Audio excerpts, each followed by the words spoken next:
पंजाया मंदिर समिति के निर्विरोध अध्यक्ष चुने गए संतोष जी पारासर सीधे हमारे साथ जुड़े हुए हैं। उनसे पूछते हैं कि भविष्य की क्या योजना है। चुनाव में कई लोगों की दावेदार होने की संभावना थी, आपका निर्विरोध निर्वाचन कैसे हुआ?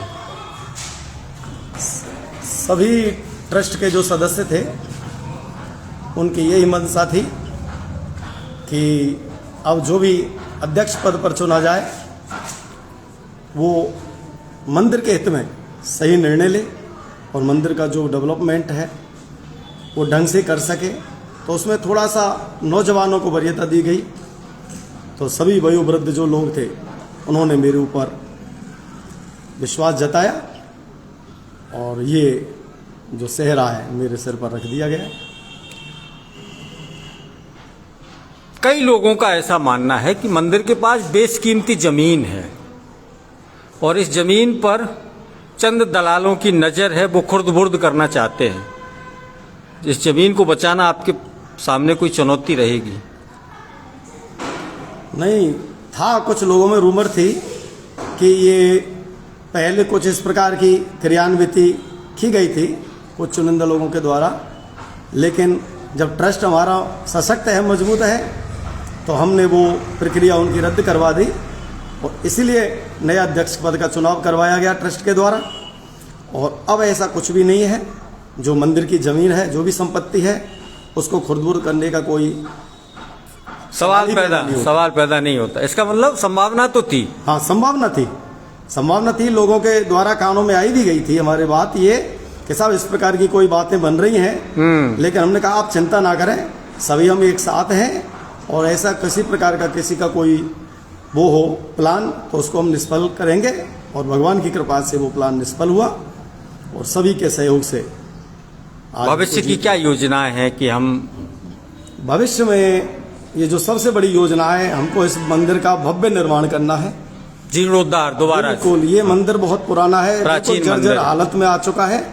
तो हमने अपना संकल्प कर दिया है प्रभु के चरणों में, हे प्रभु, हम अपने मरने से पहले इस मंदिर की भव्य इमारत देखना चाहते हैं। ये मेरा संकल्प है स्वयं का और ये संकल्प मैंने सभी अपने ट्रस्ट के लोगों को बता दिया है और समस्त बयाना की और आसपास के गांव की जनता में भी मैं घूम रहा हूं और सभी से ये निवेदन करूंगा कि आप इसमें इसी बढ़ चढ़ करके अपना योगदान दें और जिससे ये जो प्राचीन मंदिर है और फिर से उसकी प्रतिष्ठा जो है प्रतिष्ठा हम कर सकें।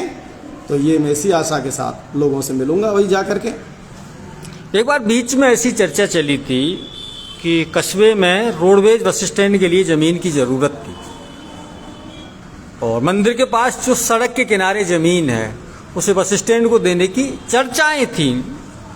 आपका ऐसा कोई प्रस्ताव रहेगा कि सार्वजनिक हित में कोई जमीन काम आ सके? नहीं, ये इसमें ट्रस्ट जो भी फैसला करेगा आगे हम सभी की सर्वसम्मति से जो भी मंदिर हित में निर्णय होगा, ऐसे कोई कार्य करने से गुरेज भी नहीं है। हाँ, अगर हमारे मंदिर में उससे डेवलपमेंट होता है तो वो काम भी किए जाएंगे आगे चल के, लेकिन सबकी सर्व सहमति बहुत होना उसमें जरूरी है। कोई भी अध्यक्ष भी, चाहे मैं स्वयं, हाँ, नहीं, सब मिलजुल करके निर्णय तो सर्वसम्मति से लिए जाएंगे सारे। आखिर में उसी सवाल को मैं फिर से दोहराता हूँ कि जमीन को सुरक्षित रखना बड़ी चुनौती है क्योंकि कस्बे से सटा हुआ मंदिर है, बिल्कुल कस्बे की सीमा में आने वाला मंदिर है और उसके पास कितनी जमीन है मंदिर के पास? लगभग 5 बीघे की लगभग जमीन है। वो जमीन अपने ठाकुर जी के नाम से है, उसमें कहीं किसी का कोई इन्वॉल्वमेंट नहीं है। हम तो केवल प्रभु के सेवक हैं, ट्रस्टी हैं। उस जमीन का रख रखाव हमारे द्वारा किया जा रहा है, हम तो मात्र एक निमित्त मात्र हैं और ये रजिस्टर्ड है सरकार में। इस जमीन के ऊपर कोई आँच नहीं आ सकती।